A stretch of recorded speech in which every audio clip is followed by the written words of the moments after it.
Bendito sea el Señor. Damos gloria a Dios. Muy contento de verlos aquí y allá conectaditos también, mis hermanos. Quiero decirles que les amo y que, bueno, es nuestro culto de primicias de este año y la primera vez que tenemos la oportunidad también de compartir la Santa Cena en este año.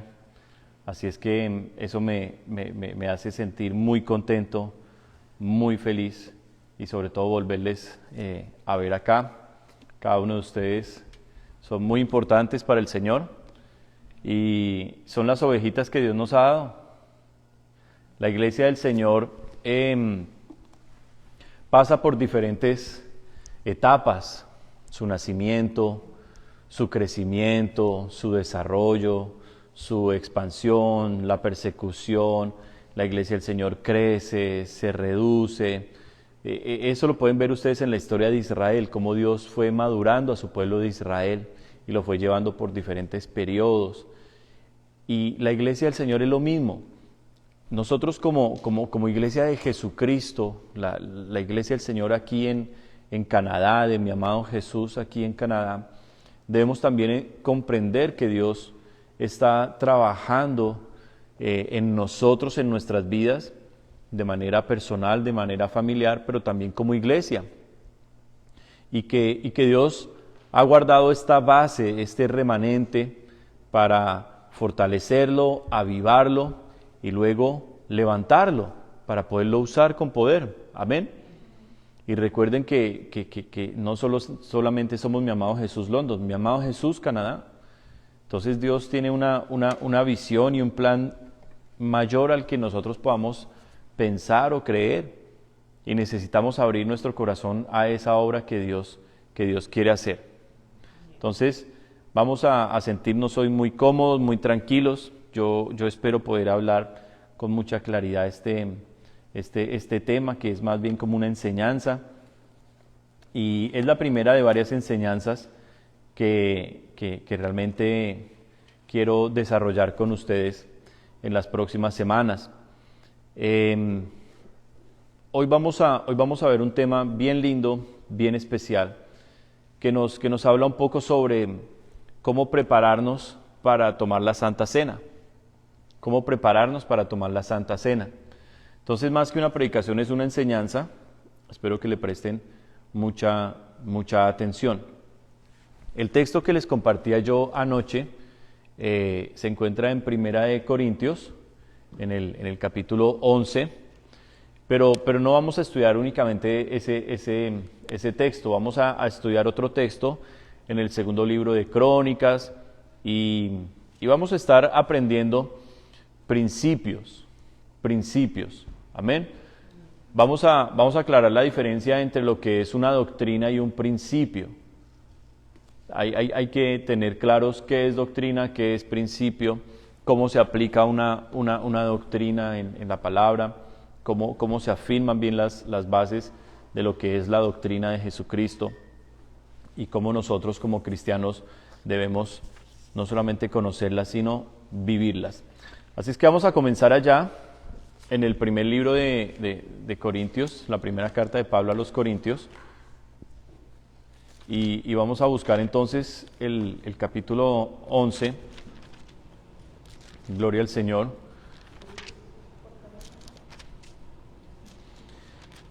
Me puse a estudiar este tema, y la verdad es que salió muchísimo más, pero muchísimo más extenso y profundo de lo que yo pensaba. Entonces, no puedo abordar todos los puntos hoy.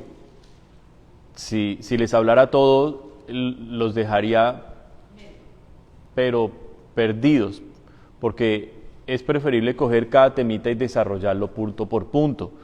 Hablar lo que significa la santificación del creyente, lo que significa la expiación, cómo la sangre de Cristo es la única que puede limpiar pecados, la santificación a través del Espíritu Santo. Entonces, vamos a ir desarrollando con calma cada semana esas enseñanzas, pero hoy voy a mencionarlos A pesar de que no los explique, los voy a mencionar y ya después los vamos a ir desarrollando. Amén. Muy bien. Entonces aquí en Primera de Corintios leemos la palabra a partir del versículo 17. Ustedes saben que de los que más desarrolló doctrina en la palabra de Dios fue el apóstol Pablo. Él fue usado por el Espíritu Santo para lograr darle el equilibrio a la iglesia primitiva entre lo que era la transición del antiguo pacto al nuevo pacto, de cómo la ley de Moisés había sido abolida por la ley de Cristo, y de cómo la ley de Cristo había extraído de la ley de Moisés la parte esencial, como la parte moral, los mandamientos morales, y que todo lo demás Dios se lo había dado a Moisés como una sombra de aquello que Cristo vendría a hacer. Entonces Pablo desarrolla en sus cartas como la de Romanos, en las epístolas a los Corintios también, a los Colosenses, a los Efesios, va dejando doctrinas allí muy, muy firmes. Luego el autor de Hebreos, que es desconocido, algunos aseguran que es el apóstol Pablo, yo no me atrevo a decir eso, pero Hebreos también es un libro con doctrina también muy clara, muy firme. Entonces vamos a estar tomando de todos estos textos, principios que necesitamos para aprender a preparar nuestro corazón. Lo que más quiere Dios de nosotros es que nuestro corazón esté bien delante de Él. Y el corazón está bien a medida que nosotros aprendemos y aplicamos. Amén. Recuerden, uno de los textos más impresionantes de la Biblia se encuentra en Oseas 4:6. ¿Qué dice Oseas 4:6? Mi pueblo fue destruido porque le faltó conocimiento. Entonces, en la ignorancia de la palabra de Dios, de los principios bíblicos, de las doctrinas, en la ignorancia el enemigo gana terreno en nuestras vidas. Dios quiere un pueblo que lo conozca y que le crea y aplique ese conocimiento en su relación diaria con Él. Amén. Muy bien. Leemos entonces la palabra aquí para la gloria de nuestro Dios. Versículo 17 en adelante. Dice, pero al anunciaros esto que sigue no os alabo, porque no os congregáis para lo mejor, sino para lo peor. Pues en primer lugar, cuando os reunís como iglesia, oigo que hay entre vosotros divisiones, y en parte lo creo. Porque es preciso que entre vosotros haya disensiones, para que se hagan manifiestos entre vosotros los que son aprobados. Cuando pues os reunís vosotros, esto no es comer la cena del Señor, porque al comer cada uno se adelanta a tomar su propia cena, y uno tiene hambre, y otro se embriaga. Pues ¿qué? ¿No tenéis casas en que comáis y bebáis? ¿O menospreciáis la iglesia de Dios y avergonzáis a los que no tienen nada? ¿Qué os diré? ¿Os alabaré? En esto no os alabo. Fíjese cómo Pablo introduce la enseñanza de lo que es tomar la Santa Cena correctamente. Lo introduce con una exhortación. Y Pablo es muy preciso en sus exhortaciones, porque Pablo logra poner cada cosa en el lugar correcto. Y Pablo está diciendo acá de manera de introducción, tomar la cena del Señor no es simplemente reunirse. O sea, Pablo está dejando claro un principio que se nos está olvidando mucho dentro del pueblo de Dios en estos días, y es que ¿quién es el centro de nuestra vida? Y si Dios es el centro de nuestra vida, ¿quién es el centro de nuestras reuniones? Dios. ¿Cómo se hace a Dios el centro de las reuniones? Hablando de la palabra, es un buen ejemplo. ¿Cómo más se hace a Dios el centro de una reunión familiar? Testimonios, uno comienza a compartir testimonios de cosas que Dios hizo, de sueños que tuvo, de palabras que Dios le dio, de textos que leyó, que pudo compartir la palabra de Dios. ¿Cómo más se hace a Dios el centro de una reunión familiar? Orando por los alimentos. Orando por los alimentos. ¿Cómo más se hace a Dios el centro de una reunión familiar? Absteniéndose de criticar, absteniéndose de participar en chisme, cuando la conversación se está tornando hacia la crítica de personas, especialmente que no estén ahí, uno tiene que frenar, uno tiene que parar, porque si se supone que el Señor es el centro de la reunión y el Espíritu está en medio nuestro, no queremos contristar el Espíritu Santo.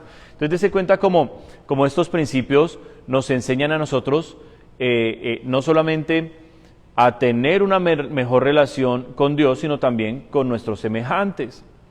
Entonces, Pablo está hablándoles de manera muy tranquila a ellos y les está diciendo, hermanos, yo los alabo en su fe, yo reconozco, y eso lo ven ustedes en los primeros capítulos, como en el capítulo 1, Pablo empieza resaltando de ellos muchas cosas, pero poco a poco va exhortándolos para que ellos se corrijan.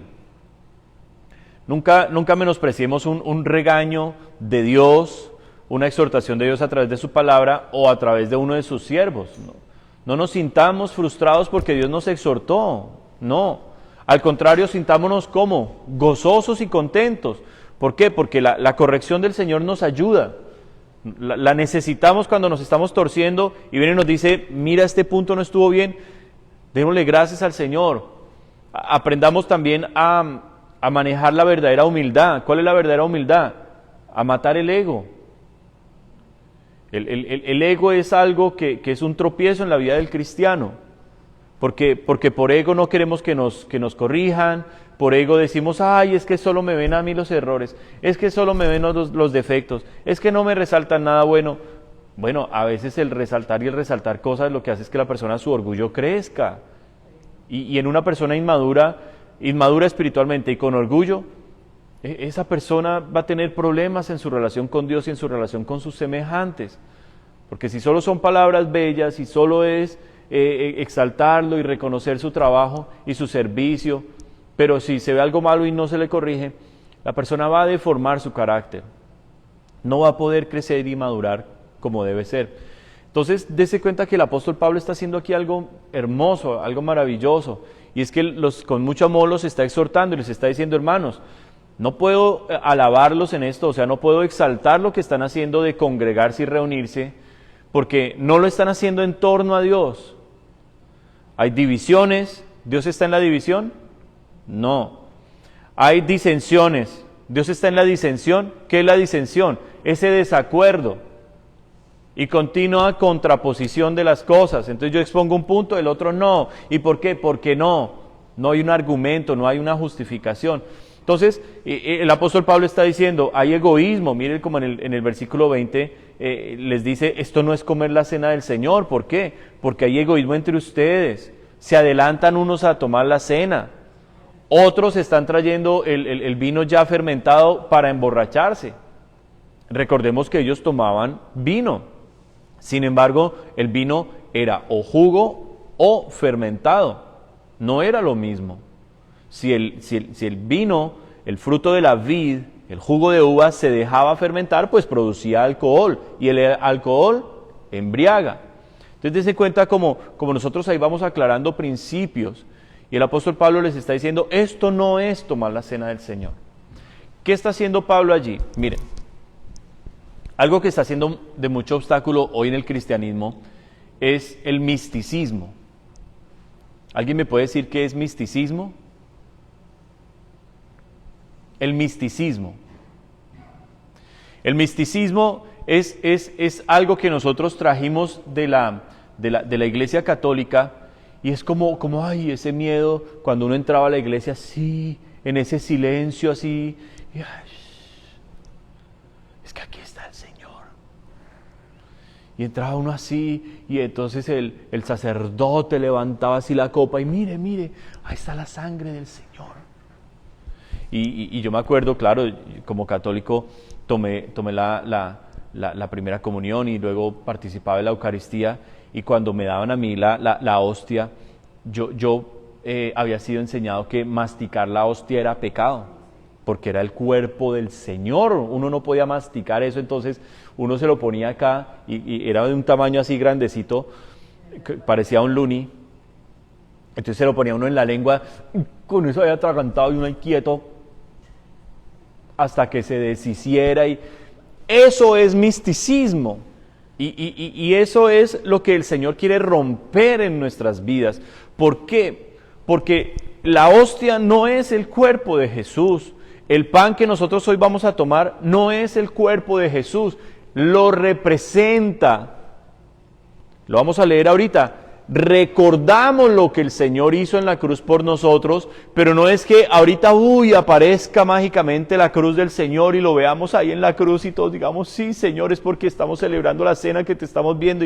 No, hay que romper el misticismo, hay que romper la religión, la tradición, y hay que ir a lo práctico. ¿Qué es lo que Dios me está enseñando con esto?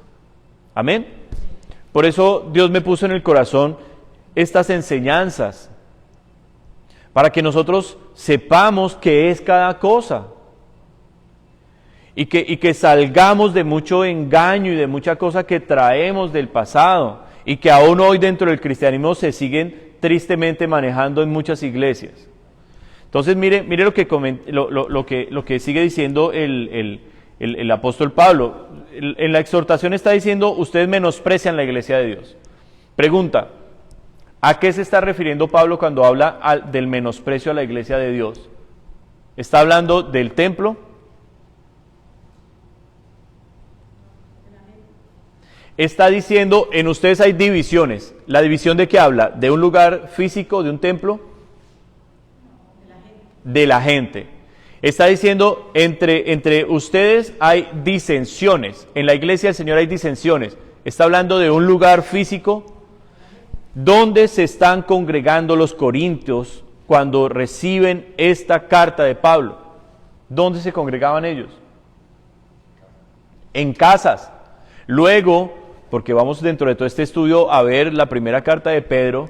En la primera carta de Pedro, él la dirige específicamente a un grupo de cristianos y de cristianos judíos que están siendo esparcidos, y él menciona punto por punto Galacia, Capadocia, Panfilia. Pedro dice, cada uno de ustedes están siendo esparcidos y están llegando a estas diferentes regiones. ¿De qué está hablando Pedro? ¿De edificios? De personas, porque el Señor no está interesado en templos físicos. El Señor está interesado en corazones de carne, que lo amen, que le crean, que lo adoren. Amén. Esta misma enseñanza la podíamos estar teniendo no aquí en el templo, en el santuario, sino en la sala. ¿Y cambiaría en algo eso? No. Entonces dése cuenta cómo el Señor nos quiere ayudar a desprender de cosas que son tropiezo. ¿Por qué son un tropiezo? Porque si usted tiene en la mente que únicamente podemos hacer un estudio bíblico en el templo, cuando ya no tengamos templo, pues entonces usted va a estar ahí como diciendo, ay, pero es que aquí no es lo mismo, no se siente igual, es que en el templo sí se sentía la presencia de Dios. Error, porque la iglesia primitiva no tuvo templos. Durante 300 años estuvieron escondiéndose bajo la tierra, como las catatumbas o las alcantarillas en Roma, en montañas, en bosques, reuniéndose en la noche, como hoy sucede en Irán, en Irak, en Afganistán, en la China, en Corea del Norte, del Norte, que hacen cultos en la noche, en un bosque. Entonces, permitámosle al Señor romper esto en nuestras vidas. Amén. Haga una oración ahí conmigo. Cierre sus ojos y haga una oración conmigo. Dígale, Señor, en el nombre de Jesús, yo te pido que me ayudes a romper la religiosidad. Ayúdame a romper el misticismo. Quiero salir, Señor, de todo lo que heredé de la iglesia de Roma y tener una relación contigo sin tropiezos. En el nombre de Jesús. Amén. Muy bien. Entonces, ahora el apóstol Pablo, de la exhortación, va a pasar a la enseñanza. ¿Y qué va a enseñar el apóstol Pablo? ¿Lo que aprendió de los apóstoles? ¿Qué va a enseñar el apóstol Pablo? ¿Lo que aprendió de la ley de Moisés, la cual conocía a la perfección? Eso es lo que va a enseñar el apóstol Pablo. Mire lo que va a enseñar el apóstol Pablo, versículo 23. Léalo fuerte. Versículo 23. Porque yo recibí del Señor lo que también os he enseñado. ¿De quién recibió esta enseñanza el apóstol Pablo? De Jesús directamente, del Señor. ¿En dónde? En el seminario bíblico y teológico de los apóstoles. En los congresos informativos y educativos de Jerusalén. ¿Dónde aprendió esto Pablo? A solas, en su relación con Cristo, meditando en la palabra que él sabía, porque él conocía la Torá, la ley la conocía muy bien, pero él había visto a un Cristo resucitado, que él perseguía, que él se avergonzaba de haber perseguido a sus seguidores, de haberlos puesto en cárceles, de haberlos maltratado, de haber consentido la muerte de algunos de ellos. Y ahora Pablo estaba en búsqueda de romper las tradiciones de su vida, que sabía que lo habían convertido en un religioso, en un fanático, perseguidor de Dios. Y ahora Pablo anhelaba y deseaba que la relación personal que él tenía con Cristo la pudiera tener la iglesia cristiana. Amén. Por eso Pablo no se enfocó en los templos, en los edificios. Por eso Pablo no se enfocó en el crecimiento de la mega iglesia. Pablo se enfocó en personas. Dirigió cartas a no solamente iglesias, a personas. Mencióneme personas a las cuales el apóstol Pablo les dirigió cartas. Timoteo, Tito, Filemón. Dese cuenta. Entonces, allí es donde yo le quiero a usted dejar este mensaje y que Dios lo grabe en su corazón. Usted es importante para Dios. Si Dios un día nos permite crecer y tener 100 miembros, 500 miembros, 10,000 miembros, en medio de toda esa multitud, usted va a seguir siendo importante para Dios. Amén. Entonces, comencemos a romper todas esas cosas que no deben estar en nuestra vida. Soy especial para Dios. Jesús dijo, vuestro Padre sabe cuántos cabellos hay en su cabeza. Un Dios personal. Ahora, esto fue lo que recibió Pablo, versículo 23. Que el Señor Jesús, la noche que fue entregado, tomó pan y habiendo dado gracias, lo partió. Y dijo, tomad, comed, esto es mi cuerpo que por vosotros es partido. Haced esto en memoria de mí. Jesús está celebrando en la noche a la cual está haciendo referencia a Pablo, la última cena. ¿Qué está celebrando Jesús en esa noche? Una fiesta judía muy reconocida. ¿Cuál? La Pascua. La Pascua. ¿Y el Cordero de Pascua qué representaba? ¿Por qué los judíos debían celebrar la Pascua?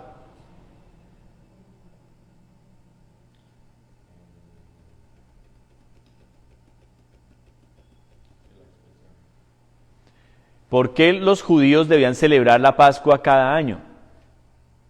Con las hierbas amargas, con las 4 copas de vino. ¿Por qué ellos debían reunirse en familia, o si era pequeña la familia, entre 2 familias y celebrar la Pascua? ¿Por qué razón? ¿A quién le había dado esa orden Dios? ¿A quién le dio Dios la orden de la Pascua? ¿Dónde se celebró la primera Pascua en la Biblia? ¿No se acuerdan? ¿Cuál fue la primera Pascua? En Egipto. ¿A quién le ordenó Dios que celebrara la Pascua? ¿A quién le dio las instrucciones, las órdenes? ¿Se acuerdan que tenían que sacrificar el animalito afuera de la casa y poner la sangre sobre los dinteles para que cuando pasara el ángel de la muerte no tocara esa casa, porque venía la última de las 10 plagas a matar a los primogénitos?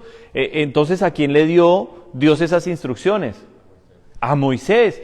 Y había quedado como un mandamiento para todos los judíos, todas las generaciones. Jesús nace como judío porque Él es la promesa de Dios a Abraham y a David.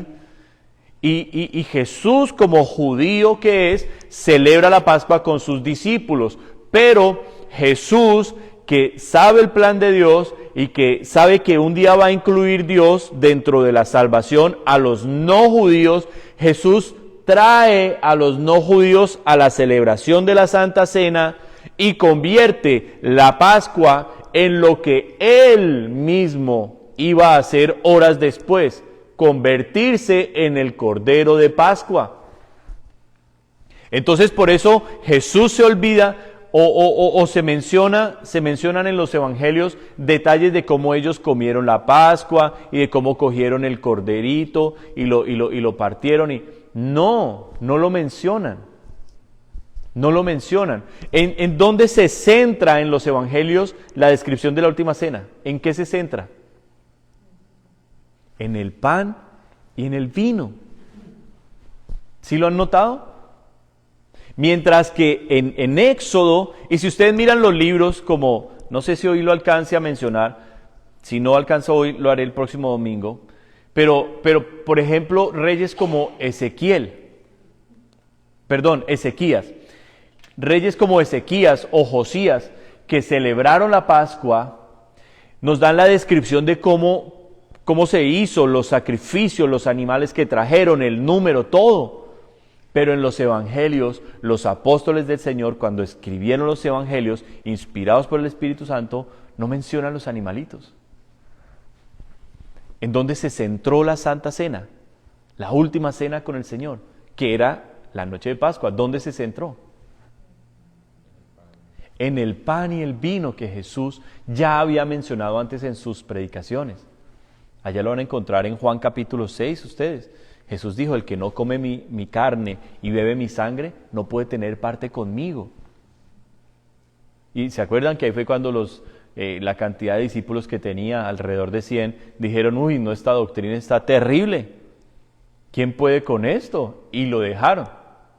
Entonces dése cuenta que el plan de salvación para los no judíos estuvo contemplado por Dios, y Jesús lo trae aquí en una noche judía, pero ahora dice: yo me voy a convertir en ese Cordero de Pascua, porque lo que hizo Moisés era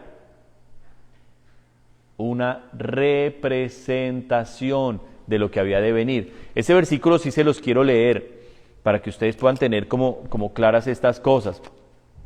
Miren lo que dice Hebreos capítulo 9. En Hebreos capítulo 9 se nos va a explicar eso. ¿Cuánto están aprendiendo? ¿Cuánto están alegres con esta enseñanza? ¿Sí les gusta o no les gusta? Muy bien.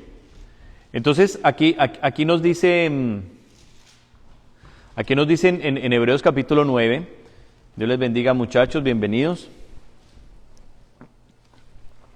Aquí en Hebreos capítulo 9, todo esto es doctrina.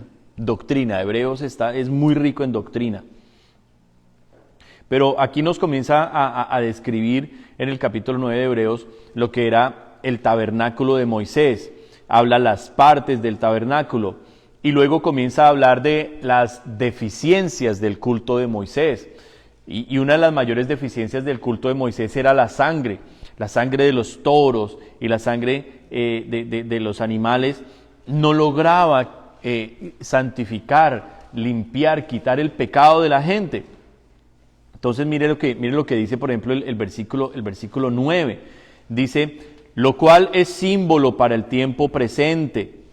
O sea que el tabernáculo anterior. Dice: según el cual se presentan ofrendas y sacrificios que no pueden hacer perfecto en cuanto a la conciencia al que practica ese culto, ya que consiste solo de comidas y bebidas, de diversas abluciones, abluciones eran derramamientos así como de sangre, como las libaciones, y ordenanzas acerca de la carne, impuestas hasta el tiempo de reformar las cosas. Pero estando ya presente Cristo, sumo sacerdote de los bienes venideros, por el más amplio y más perfecto tabernáculo, no hecho de manos, es decir, no de esta creación, y no por sangre de machos cabríos ni de becerros, sino por su propia sangre, entró una sola vez para siempre en el lugar santísimo, habiendo obtenido eterna redención. Porque si la sangre de los toros y de los machos cabríos y las cenizas de la becerra rociadas a los inmundos santifican para la purificación de la carne, cuanto más la sangre de Cristo, el cual mediante el Espíritu Eterno se ofreció a sí mismo sin mancha a Dios, limpiará vuestras conciencias de obras muertas para que sirváis al Dios vivo. Entonces, dése cuenta como Pablo nos introdujo en Corintios lo que realmente era tomar la cena del Señor, y como aquí el Señor en Hebreos nos está diciendo, es que una cosa fueron las ordenanzas que Dios le dejó a Moisés y a su pueblo como símbolo o señal de lo que Jesús haría, y otra cosa es lo que verdaderamente Cristo ha hecho por ustedes. Ustedes se fijaban mucho en el tabernáculo, después contemplaban el templo, pero el templo fue destruido. Del templo no quedaron ni las ruinas,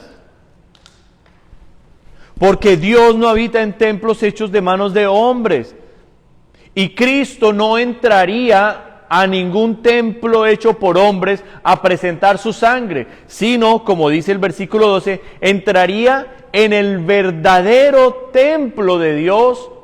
O sea, ¿en dónde? En Jerusalén. En el cielo entraría Cristo con su sangre que él mismo derramó, que era lo que hacía el sacerdote, el sumo sacerdote año tras año. Cuando lo estudiemos en lo que es la expiación, en lo que son los holocaustos, la expiación, vamos a ver cómo el sacerdote una vez al año entraba con la sangre del animalito por él mismo, por sus propios pecados y por los del pueblo. Pero le tocaba hacerlo año tras año, mostrando que eran débiles, mostrando que eran insuficientes, incapaces. Los sacrificios en el templo se hacían todos los días, porque como nos está diciendo aquí la palabra, no podían hacer perfectos a los que practicaban ese culto. Entonces Dios simplemente les estaba hablando de manera profética lo que un día su Hijo haría, una sola vez para siempre, y se sentaría. Pregunta, ¿el sumo sacerdote se sentaba? No se sentaba, tenía que seguir oficiando y oficiando el culto. Cristo dice, se acabó, he presentado el sacrificio perfecto, y se sienta en su trono, para que todo aquel que se quiera acercar a Dios ahora lo haga con confianza. ¿Por qué? Porque aquel que se presente ante Dios por la sangre de Jesús, ¿dónde está la sangre de Jesús hoy? ¿En Jerusalén? ¿En el jugo de uva que vamos a tomar hoy está la sangre? La sangre de Jesús hoy se encuentra en el templo de Dios, en su altar, y nosotros a través de la fe tenemos acceso a esa sangre para limpiar nuestros pecados y presentarnos perfectos delante de Dios. Entonces ahí comenzamos a romper muchas cosas en nuestra cabeza y decir, pero pastor, usted no se imagina, se me salió ayer una grosería, pastor. Es que ayer se me saltó el mal genio y le pegué un grito a los niños que, mejor dicho, me escucharon del tercer piso hasta el primero. Es que me peleé, es que mire, hice esto malo, es que tuve unos sueños horribles y...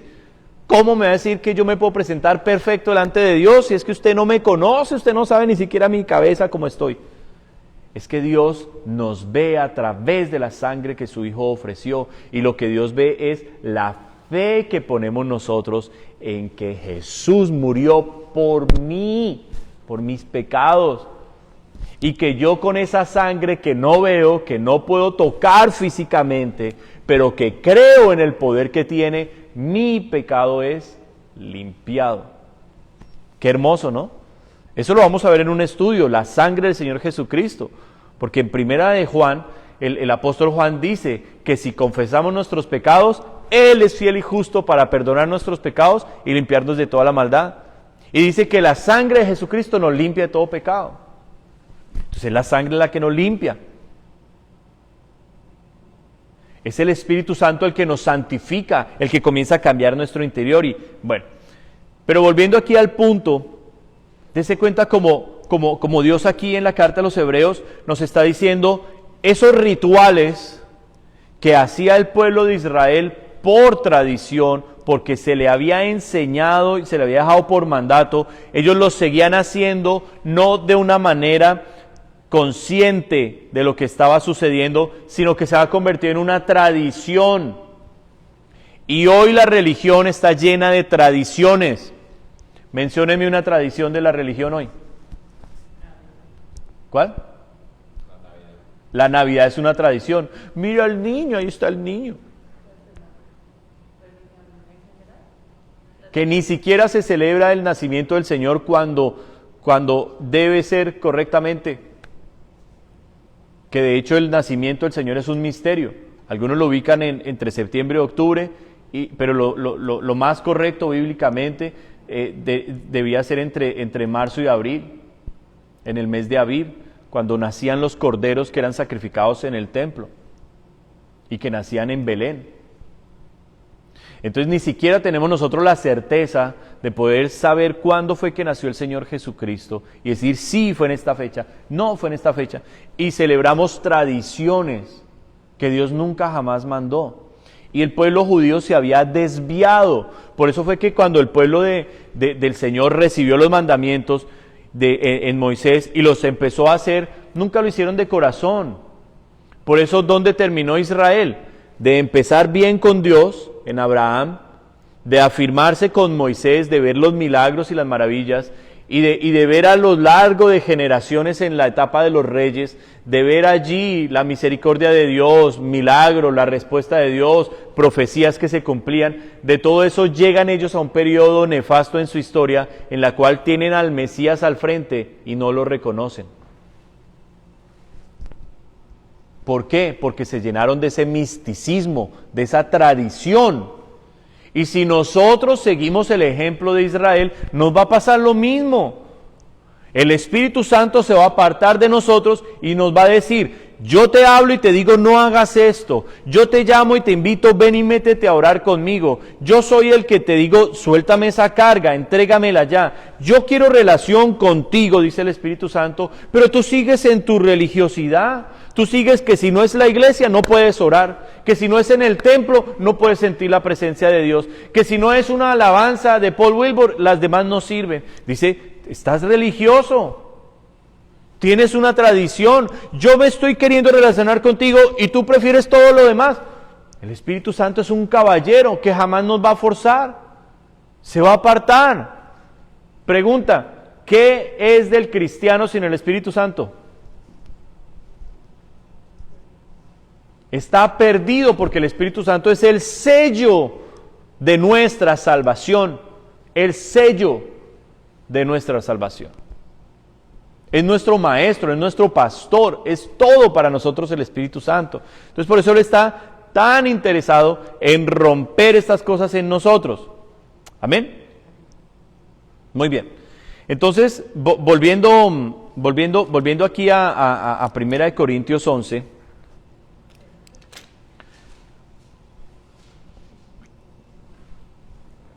Volviendo a 1 Corintios 11, entonces el Señor comienza a dar instrucciones Cristo mismo, y Pablo toma las palabras ¿de quién? ¿De Moisés o de Jesús? Pablo toma las palabras ¿de quién? ¿De los apóstoles y el concilio o de Jesús? De Jesús. De hecho, Pablo participa en concilios, expone su punto, no está de acuerdo. Pablo exhorta al apóstol Pedro, cabeza de la iglesia cristiana primitiva, y lo exhorta porque no está andando conforme a la verdad, sino que se volvió a alejar a la tradición. Ya está de hipócrita. Entonces Pablo está más interesado en las palabras de Cristo, porque Pablo no está buscando más la religión y la tradición que lo convirtió en un perseguidor y en un asesino de cristianos. Pablo quiere que la gente conozca al Cristo que él conoció. ¿Cuál? El Cristo resucitado. El mismo Cristo que usted y yo tenemos que conocer, porque es imposible que conozcamos al Cristo de hace 2000 años. Porque ese Cristo de hace 2000 años murió y resucitó, y su cuerpo fue transformado, su cuerpo humano fue transformado en un cuerpo celestial impresionante, glorioso, que ha prometido darnos ahora a nosotros. Amén. Por eso sus discípulos, cuando Él resucita, no lo logran reconocer, porque cambió. Entonces, nosotros debemos tener acceso al Cristo resucitado, como lo tuvo Pablo. Y nosotros debemos buscar son las palabras de este Cristo. Y en la Biblia, buscar los testimonios de hombres y mujeres que conocieron a este Cristo y que nos enseñan cómo mejorar nuestra relación con este Cristo resucitado. Amén. Por eso nadie puede conocer a Jesús si no es por el Espíritu Santo. Si el Espíritu Santo no nos revela a Cristo, estamos en la religión. Y perdóneme, no es religión católica o musulmana o judía o cristiana. Todas las religiones son exactamente iguales sin el Espíritu Santo, incluyendo al cristianismo. Porque mucha iglesia cristiana hoy está en la tradición, está en la religión y no está viviendo en el Espíritu de Dios. Gobierna el hombre y gobiernan sus propias tradiciones que han establecido. Amén. Entonces aquí el apóstol Pablo nos comienza a hablar de lo que es el verdadero sacrificio de Jesús, que es el inicio de un nuevo pacto para con la humanidad, un pacto para con todo aquel que se quiera acercar a Dios. Lo puede hacer a través de la sangre, del cuerpo de Cristo, y entrar en el pacto llamado la gracia. ¿Cómo se llamaba el pacto antes de la sangre de Jesús derramarse? La ley, Moisés. Y ese pacto era para los judíos. Y el que quería entrar ahí, mire, le tocaba guardar los 613 mandamientos, le tocaba, si era hombre, mocharse por allá y guardar las festividades, guardar todo. ¿Y sabe qué es lo más terrible de ese pacto que Dios le dio a Moisés? Que dice, maldito el que no cumpliere todas las ordenanzas y mandamientos de este pacto. Que el que incumpliera uno solo de los 613 mandamientos era ¿qué? Maldito por Dios. Oiga, y la gente hoy hay cristianos que se quieren volver al judaísmo y que quieren que judíos mesiánicos y que quieren guardar el sabbat y que si no tienen el talit puesto no pueden orar y que las fiestas judías hay que guardarlas. Porque siempre ha existido y existirá gente que rechace el Espíritu de Dios, resista a Dios y prefiera la tradición, la religión, lo que me enseñaron, lo de mi familia, lo de mis antepasados, lo de mi cultura o otra cultura que me atrae y me gusta. Rechazan el Espíritu de Dios. Qué tremendo, ¿no? Pregunta, ¿y ustedes de cuáles son? ¿Qué están buscando ustedes? ¿Qué quieren ustedes? ¿Qué quieren ustedes? ¿Una religión cómoda y maravillosa? ¿O una relación directa, personal, donde Dios les hable a ustedes? Donde Él viva dentro de ustedes. Yo digo amén, eso es lo que yo quiero, eso es lo que yo anhelo. Entonces, por eso vamos a estar haciendo estos estudios, para que podamos romper esas cosas, para que podamos caminar en libertad, No alcanzo hoy a hablar sobre Ezequías y la celebración de la Pascua y cómo purificó el templo él. Eso se encuentra allá en el segundo libro de Crónicas, en el capítulo 29, versículos 15 en adelante. No lo vamos a tocar hoy porque sería darles mucho y nos extenderíamos, pero quiero hacer una enseñanza el día de hoy de introducción y para que ustedes queden como con ese deseo de decir, sí, yo quiero romper esas tradiciones y esas cosas que no son de Dios. Amén. Que cuando ahorita nosotros partamos el pan y tomemos el vino, usted no se quede con el pan aquí en la lengua ahí hasta que se deshaga como hacía uno con la hostia y uno ahí atorado. Mire, eso era traumático. Yo me acuerdo en una ocasión, la hostia era grandecita y me la dieron y me la puse así detrás de la lengua y se me fue por allá al fondo y no la podía, pues no podía obviamente botarla porque imagínense, me hubieran excomulgado, tendría demonios o quién sabe qué, bueno que sí los tenía, pero me hubieran excomulgado por botar la hostia, pero me estaba como atragantando, no sabía qué hacer. Y uno, como uno es religioso y uno es bobo, uno se arrodilla ahí en eso y dice, uy, me voy a ahogar.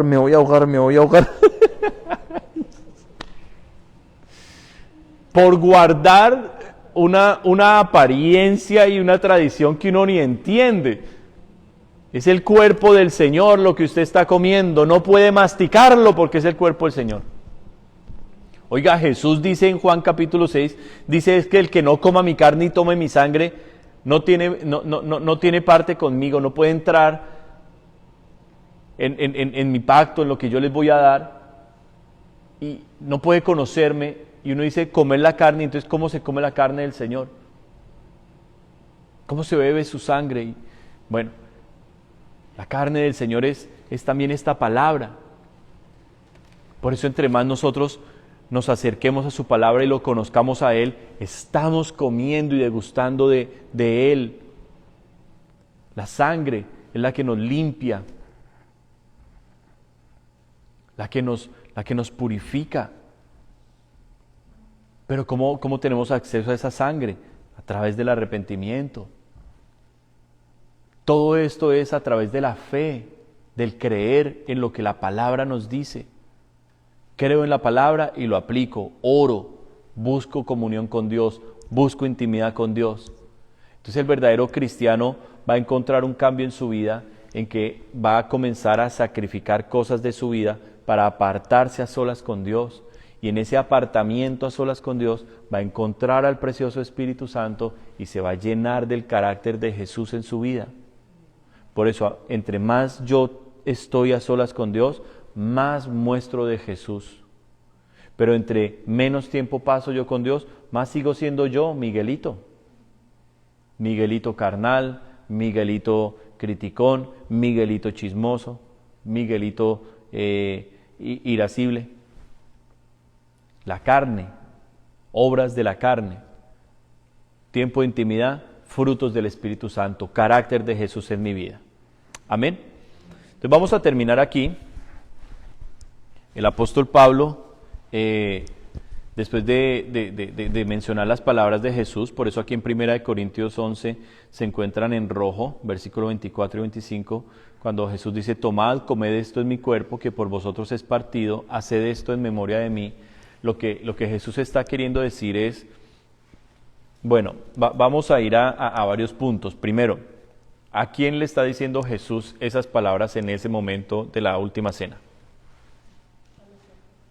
¿A quiénes? A los apóstoles, a sus discípulos. ¿Y qué es un discípulo?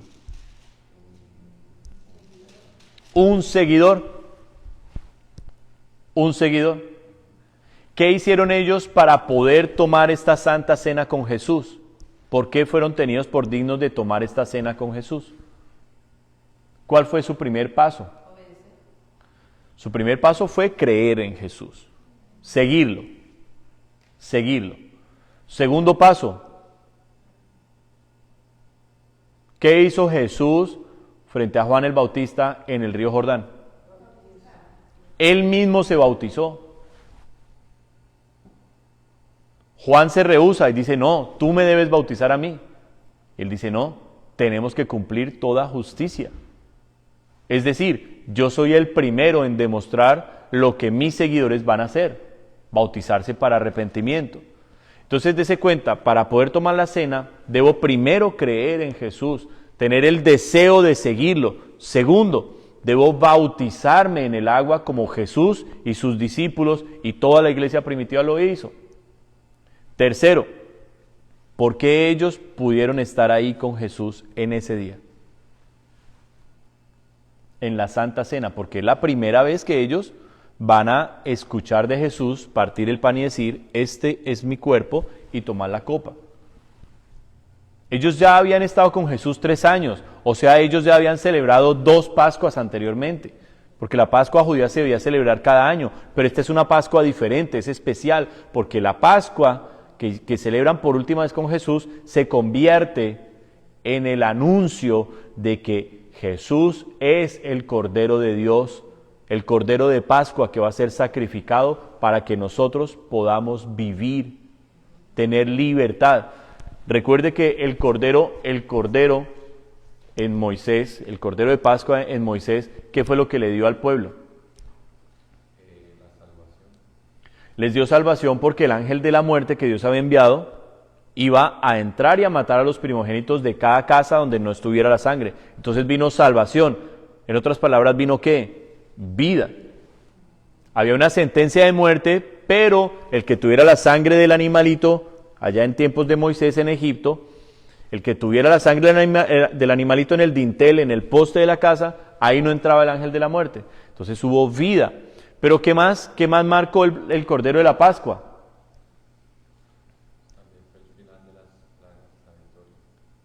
Fue el inicio de la liberación. Eso es algo que en la Biblia se llama redención. Después lo vamos a ver. Redención. Redención. O sea, liberación. Estaban esclavos, ahora son puestos en libertad.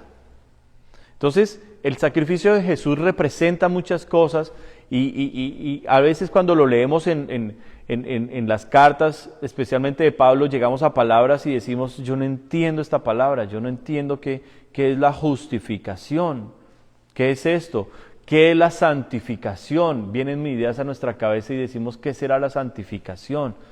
¿Qué es la expiación? Entonces, eso lo vamos a estar estudiando más adelante. Para redondear aquí, entonces, aquellos que pudieron tomar la Santa Cena con Jesús y aquellos a los cuales Pablo les está escribiendo esta carta en Corinto, para que fueran dignos de tomar la cena del Señor, ¿qué requisitos debían tener ellos? ¿Había un requisito de edad? ¿Había un límite en la edad? ¿Para tomar la Santa Cena? Debe haber una conciencia. Un niño puede tomar la Santa Cena del Señor siempre y cuando ese niño reconozca que ha sido un pecador, sienta el peso y el dolor de sus pecados, exprese su arrepentimiento y busque realmente de Dios el perdón de sus pecados. Ese niño se declare como alguien que quiere seguir a Cristo y entre al agua a bautizarse. ¿Para qué? Para declarar públicamente su fe y decir, este es el inicio de una nueva vida mía con Dios. Si el niño está en capacidad de hacer eso, puede tomar la Santa Cena. Obviamente no estamos hablando de un niño de 5 años. Pensaría yo, tal vez ni siquiera de 7. La madurez en los niños es relativa, pero pues nos va llevando a edades tal vez pasando los 10 añitos, ¿no? No podemos decir, es que es a partir de los 10 y lo volvimos una norma. No hay una normatividad, pero sí hay una serie de requisitos que nos llevan a nosotros a establecer. Entonces, dése cuenta cómo el Señor en esto no dejó ni siquiera normas establecidas para que nosotros lo hagamos. La disciplina de la iglesia es esta y esta y esta y esta es la constitución de la iglesia. No. Recuerde las palabras de Pablo, versículo 23, porque yo recibí del Señor. Entonces debemos dejarnos guiar por el Señor. Muy bien. Entonces, ¿cuál es el centro de la Santa Cena? El poder que hay en la sangre, el poder que hay en básicamente, ni el pan ni el vino se convierten materialmente, físicamente, ni en el cuerpo ni en la sangre de Jesús. O sea, si usted quiere salir de la religión, si usted quiere salir del misticismo, la transustanciación es una herejía. ¿Qué es la transustanciación? Yo discutí esto con conocedores en el catolicismo, con personas que saben doctrina, y yo les decía, ¿en qué momento se convierte la oblea y el vino en el cuerpo de Jesús y en la sangre de Jesús? ¿En qué momento? ¿Cuando lo sacan del horno? ¿Cuando lo llevan de la panadería a la capilla? ¿Cuando en la capilla lo recibe el cura? ¿Cuando lo mete en la hornita de la Eucaristía? ¿En qué momento? Cuando lo eleva y lo consagra. ¿En qué momento se convierte una oblea en la carne física del Señor o un jugo de uva o vino en la sangre física del Señor? ¿En qué momento sucede eso? No me supo explicar, no me supo responder. Es una herejía. ¿Qué es lo que el Señor quiere que nosotros hagamos cuando tomamos esto? Mírelo, aquí está clarito. Jesús dice en el versículo 25, así también tomó la copa después de haber cenado, diciendo, esta copa es el nuevo pacto en mi sangre. ¿En mi sangre? ¿Cuál sangre? ¿Ya la había derramado? ¿Estaban ellos bebiendo sangre en ese momento? ¿Qué están bebiendo? Vino. Está diciendo, el pacto de la gracia comienza con el derramamiento de mi sangre. No podía enviarnos el Espíritu Santo si primero Él no moría. No podía demostrar el poder de Dios en la resurrección si primero no moría. Amén. Entonces Él está hablando de manera profética, se está avanzando. Y nos está diciendo, no quiero una ilusión mental. No quiero que anden sugestionados o con una tradición. Quiero que entiendan lo que están haciendo. Quiero que disciernan, nos está diciendo Dios, lo que ustedes van a hacer. Entonces nos está diciendo, esta copa es el nuevo pacto, el pacto de la gracia. O sea, pasa el pacto antiguo de Moisés y entra el pacto nuevo de la gracia. Dice, haced todo esto todas las veces que la bebiereis en memoria de mí. Entonces Jesús les dice, sus próximas Pascuas van a ser celebraciones judías, pero la Santa Cena no tiene una fecha, no tiene un calendario, no tiene un programa, no tiene un horario. Simplemente es algo que ustedes van a hacer en el tiempo que sientan de parte de Dios hacerlo, no una vez al mes, no una vez a la semana, no una vez al año, como Dios los dirija. ¿Se dan cuenta?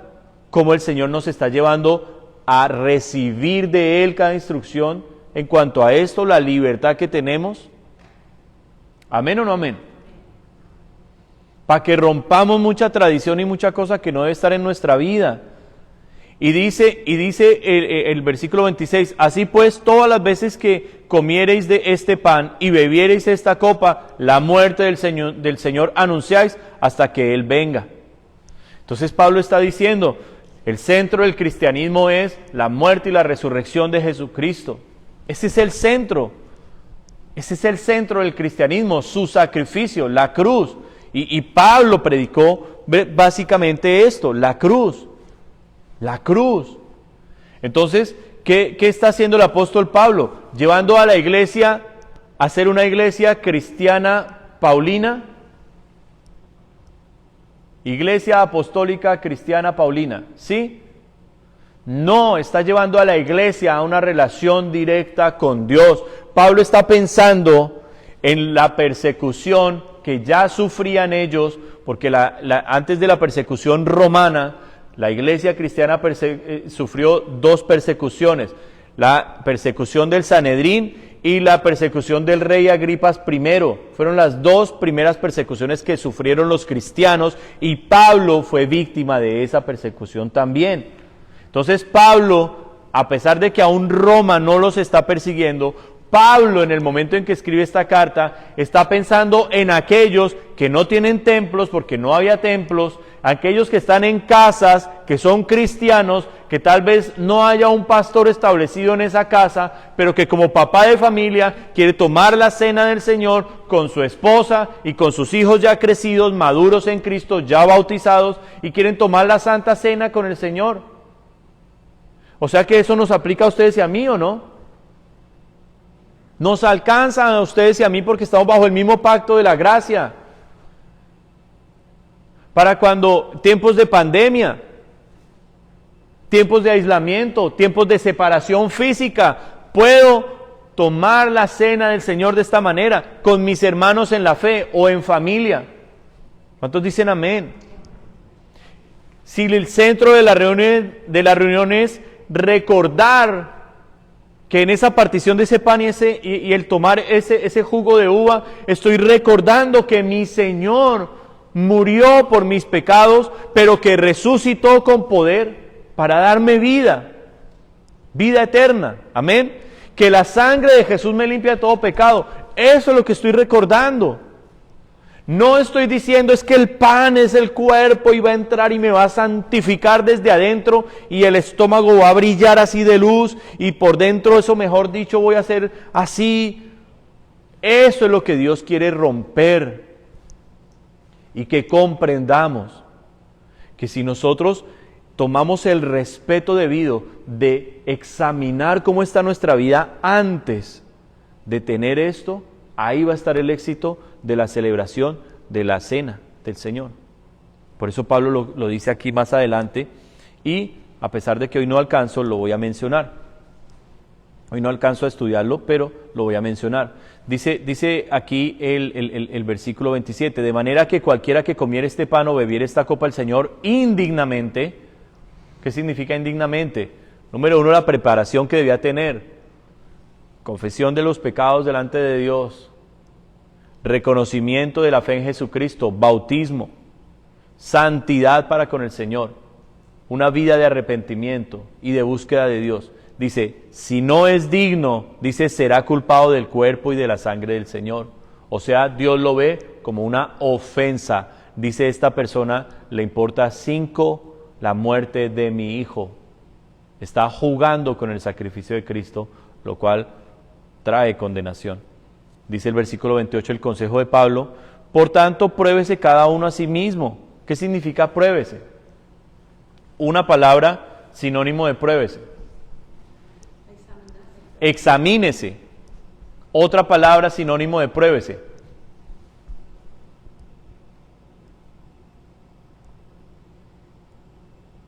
Cuando uno está probando, ¿qué está haciendo?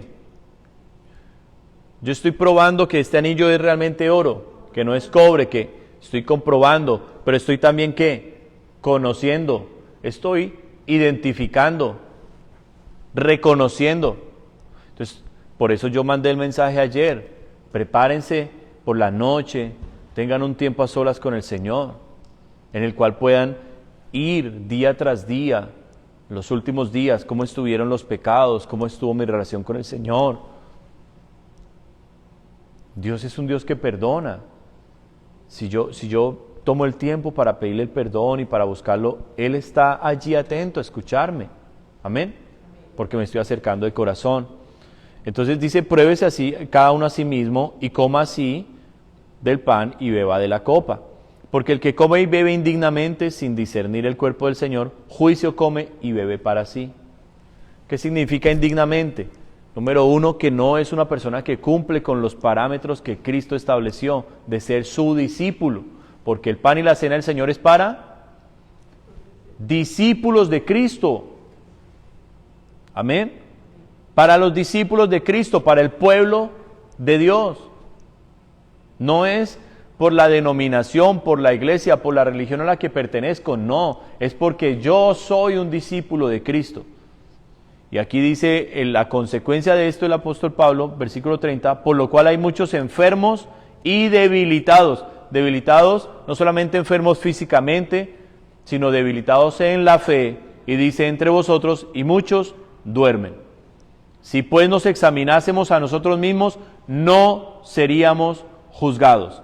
Mas siendo juzgados, somos castigados por el Señor, para que no seamos condenados con el mundo. Así que, hermanos míos, cuando os reunís a comer, esperaos unos a otros. Si alguno tuviere hambre, coma en su casa, para que no os reunáis para juicio. Las demás cosas las pondré en orden cuando yo fuere.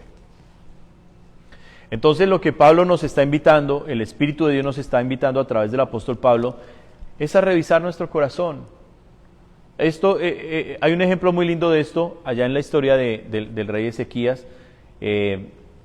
Parte del pueblo judío que fue invitado a celebrar la primera Pascua, vino sin santificarse, como la ley de Moisés lo ordenaba, y comieron la Pascua indignamente, o sea, en inmundicia. Y vino una respuesta severa de Dios, vino un castigo por esto, y se comenzaron a enfermar, pero con la oración del rey Ezequías, Dios quitó la ofensa y trajo sanidad y restitución. Fue un ejemplo hermoso en el Antiguo Testamento de esto que Pablo en el Nuevo Testamento nos está diciendo. Por eso tenemos que siempre encontrar el equilibrio entre el Antiguo y el Nuevo Testamento y ver el mensaje hoy para nosotros. ¿Qué significa esto? Allá mi hermana Antonieta escribe, correcto, reflexión, reflexionar. Examinarse también es reflexionar, recapacitar. Entonces, hoy yo quiero invitarlos, mis hermanos, a los que pudieron hacer esto con calma y sacar ese tiempo con el Señor y examinarse, y que usted dice, yo siento que el Señor me perdonó mis pecados, yo siento que mi confesión, mi arrepentimiento fue humilde, fue sincera con Él, y estoy arrepentido. Véalos, ya se distrayeron. Qué cosa tan tremenda.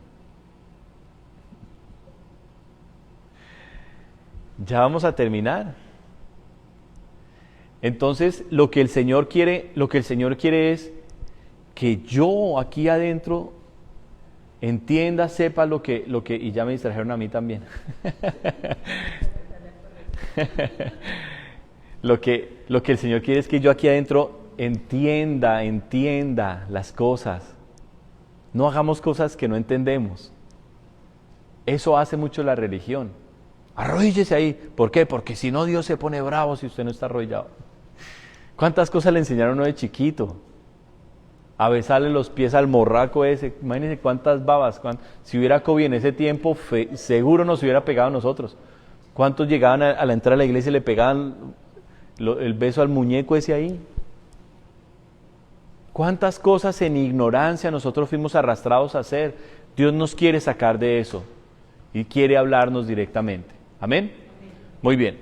Entonces vamos a prepararnos. No sé si mi esposita va a traer el pan o Mafe, no sé quién lo va a traer. Vamos a orar por estas cosas. Amén. Por favor. Sí, aquí.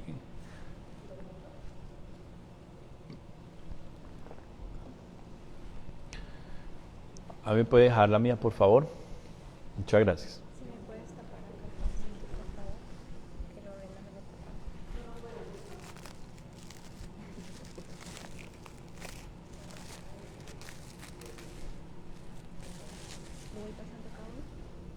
Sí, por favor. Gracias. ¿No eres bautizada?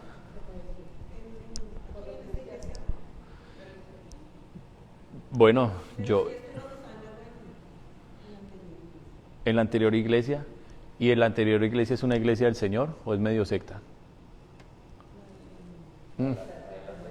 Imagínate. No, yo no lo haría yo no lo haría. Uno de los motivos por los cuales yo quise bautizarme tan rápido cuando conocí al Señor fue eso, porque mi bautismo fue tal vez a las 3, 4 semanas de haber conocido al Señor. Me bauticé porque yo quería participar de la Santa Cena, o sea, yo quería saber que hacía parte del pueblo de Dios, y que a pesar de que ya por la fe Dios me había perdonado los pecados, porque para el perdón de los pecados no es el bautismo como tal, eso es algo que también estaremos explicando. Para el perdón de los pecados es el arrepentimiento, ¿ven? para el perdón de los pecados es el arrepentimiento, pero el bautismo está establecido por el Señor para identificarse como un seguidor de Él y poder participar de esta clase de ceremonias que Él instituyó, como la Santa Cena. Entonces, eso me movió a mí a ir a las aguas muy rápido. Yo quería participar de eso. Yo quería saber lo que se sentía, recordar que mi Señor murió por mí, pero hacerlo dentro de la iglesia, hacerlo todos juntos. Y bueno, yo por eso los quiero animar, mis hermanos, a que donde sea que estén ustedes hoy en Dios, no se dejen caídos. Miren, no dejen que el enemigo los pisotee y los aplaste más con sus mentiras. La sangre de Jesús tiene mucho poder para limpiar los pecados. Nosotros los confesamos y Dios los perdona. Dios sí quiere oír nuestra oración. Cuando es una oración sincera de corazón, Dios anhela escucharla. Dios anhela restaurar y hacer nuevo. Dios quiere darnos tantas cosas, mis hermanos. No le creamos las mentiras al enemigo. Más bien, tengamos esta disposición en el corazón. Y yo como pastor he cometido tantos errores. Uno de los errores grandes que yo cometía con la Santa Cena era que tal vez por complacer a las personas que me lo pidieron, la Santa Cena la empezamos a decorar aquí, una mesa especial con un mantel especial y así los adornos y las espigas de trigo y las cosas y yo mismo me dejé arrastrar de bobadas.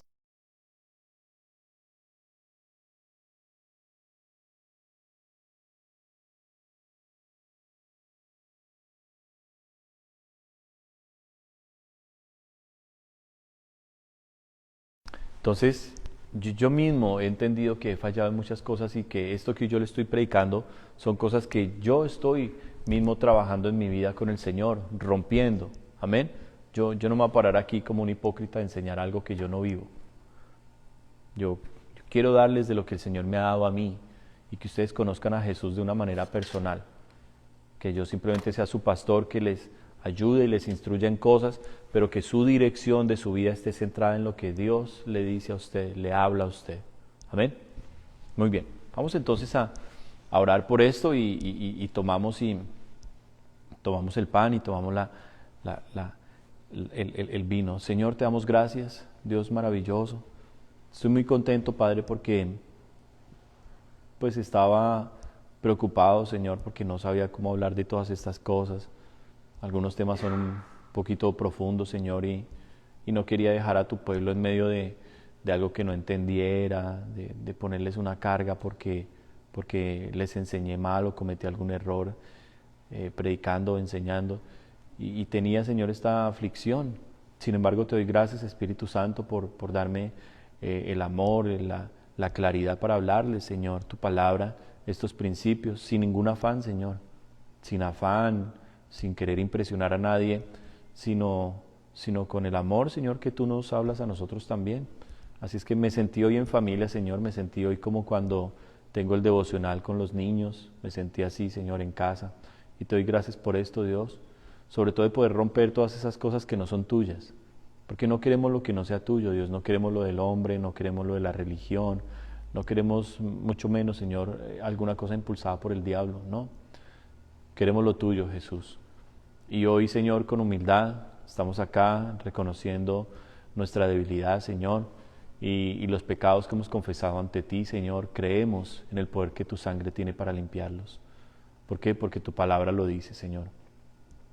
Así es que con esa fe, Señor, en tu palabra, con esta esperanza que tenemos en tus promesas, vamos a tomar, Señor, del pan y vamos a tomar, Señor, del jugo y vamos a recordar, Señor, lo que tú hiciste por nosotros hace 2000 años allá, Señor, en el Calvario, Señor.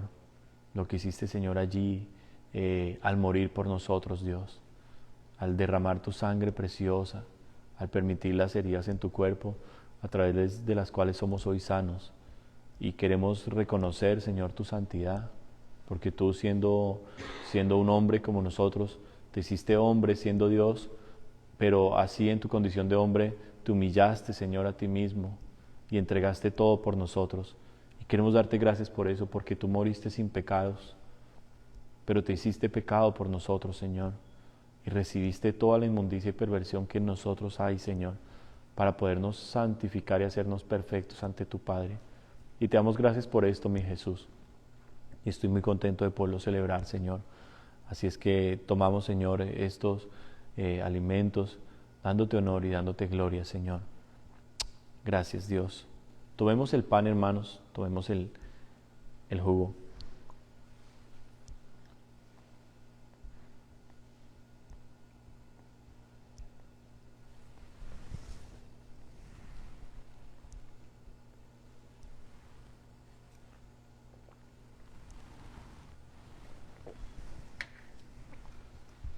Y mire qué lindo como comienza este capítulo 11 de Corintios diciendo Pablo, sed imitadores de mí así como yo de Cristo. Imitemos las cosas que el Señor hizo. Imitemos a los grandes hombres de Dios que han dado todo por Él. Te damos gracias, Señor. Te damos honra, maravilloso Dios. Te damos gloria, precioso Rey. Te adoramos, te bendecimos, Señor. Te amamos mucho, precioso Dios. Maravilloso Señor, grande eres, santo eres. Santo eres tú, maravillas haces Dios, no hay nadie como tú. No hay nadie como tú, tú eres Rey. Maravillas haces Dios, no hay nadie como tú. No hay nadie como tú. Dígaselo al Señor bien lindo, cantemos juntos, iglesia. Mereces la gloria y la honra. Levantamos nuestras manos, exaltándote, Señor. Mereces la gloria y la honra. Levantamos nuestras manos, exaltándote, Señor. Grande eres tú.